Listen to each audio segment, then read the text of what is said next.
월요일 아침엔 라이프 권혁중 경제평론가와 함께 이번 주 경제 동향과 증시 흐름 살펴보겠습니다. 네, 평론가님 어서 오세요. 네, 안녕하십니까. 네, 이번 주도 역시 이 전쟁 소식에서 자유로울 수 없을 것 같습니다. 네네. 지난 주말에 러시아가 우크라이나의 원전을 공격했다 이 소식에 증시, 비트코인 할 것 없이 다 하락을 했죠. 네, 맞습니다. 지난주 같은 경우에는 변동성이 굉장히 큰 주였는데요. 한 주였는데요.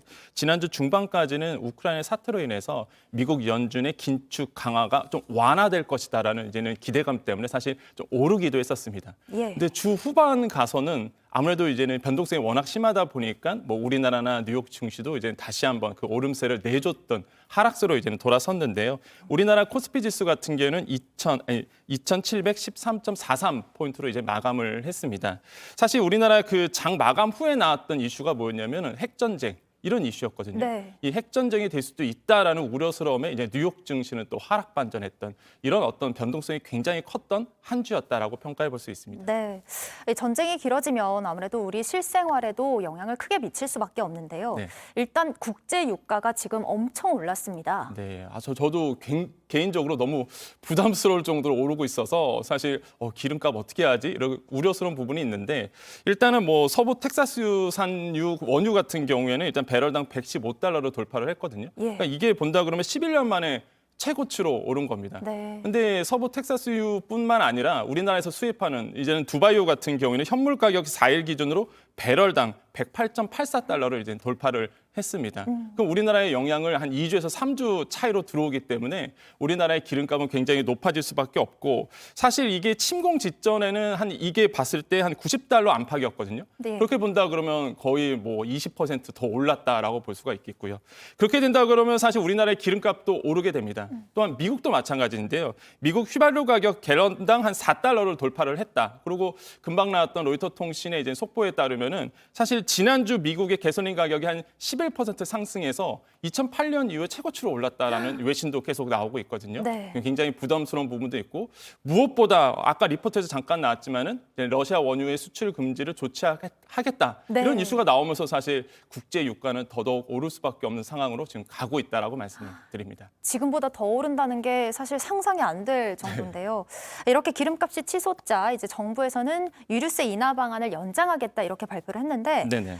아무리 유류세 인하를 연장한다고 해도 일단 유가 자체가 너무 많이 올라서 소용이 없다, 효과가 없다 이런 이야기들이 많습니다. 네, 맞아요. 정확하게 말씀하셨는데요. 사실 유류세 인하 조치를 하고 있죠. 한 20% 인하를 하고 있습니다. 이게 이제 3개월 이제 연장이 돼서 한 7월 말까지 더 연장하겠다라고 이제 얘기를 했는데 사실 금방 말씀하신 것처럼 기름값이 너무 오르다 보니까 유류세를 인하한 이런 체감 효과가 좀 반감되고 있는 부분이 있습니다. 네. 그래서 사실 시장에서는 이제는 우리나라의 가솔린 가격이 이미 전국 평균가가 한 1,800원 선을 넘어섰거든요.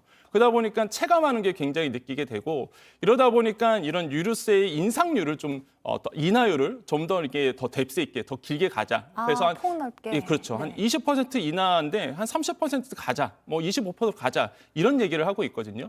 그러다 보니까 지금 시장에서 만약에 인하율을 30% 정도 더 내린다 그러면은 한 300원 정도가 더 내려갈 것이다라는 시장의 전망치도 있습니다. 그래서 지금 유류세는 말 그대로 초미의 관심사다 시장에서 얼마를 내릴까, 아니면 더 연장이 될 수 있을까 이런 게 관심사로 대두되고 있습니다. 네. 이런 상황에서 또 오늘부터 국내 증시에 상장된 이 러시아 ETF 거래가 중지가 된다고 하더라고요. 네네. 근데 전쟁으로 러시아 주가가 하락하니까 이제 반등을 노리고 네. 이걸 많이 사놓은 분들이 네. 좀 많더라고요. 사실 저도 이제 시청자들을 보셨을 때 아니 떨어질 거 왜 사라고 보는데요. 사실 이게 이제는 전쟁에 사라 이런 얘기가 있어요. 그러니까 단기 급등을 노리고 들어가시는 분들이 있거든요. 결국에 예. 이거는 폭탄 돌리게 될 수밖에 없습니다.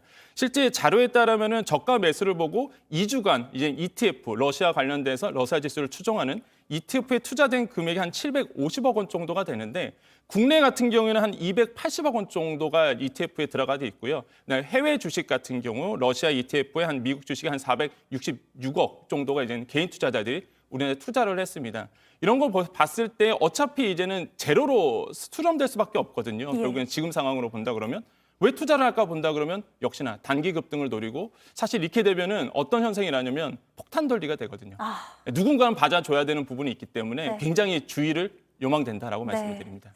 마지막으로 이번 주 가장 중요한 일정이 있잖아요. 바로 네. 이제 내일 모레면 대선을 앞두고 있는데 이날 하루 동안 국내 증시는 이제 휴장을 하고 이제 선거가 끝난 뒤에는 어떤 영향을 미칠까요? 일단은 당선인과 관련된 이제 공약과 관련된 주가들이 오를 수밖에 없는 상황으로 가고 있는데요. 일단은 뭐 유력한 양당의 이제 후보의 공약을 본다 그러면 공통점이 뭐냐 그러면 바로 이제 국내 소비 업종에 대한 투자 부분입니다. 그러니까 내수를 살리겠다는 거죠. 예. 그러다 보니까 주식 시장은 이렇게 식음료, 유통, 의류 쪽 이런 내수 쪽에 이제는 관심을 갖게 되고요. 또 하나의 초점은 이제는 엔데믹 전환입니다. 이제 엔데믹이 된다 그러면 유통주 같은 또한 백화점과 면세점 이런 쪽에 관심을 가질 수밖에 없거든요. 네. 그래서 투자자들은 이번 주 한 주에는 결국에는 리오프닝 주, 역시나 리오프닝 주에 관심을 가질 수밖에 없는 한 주가 될 것이다라고 평가해 볼 수 있습니다. 네, 말씀 잘 들었습니다. 지금까지 권혁중 경제평론가 만나봤습니다. 고맙습니다. 네, 감사합니다.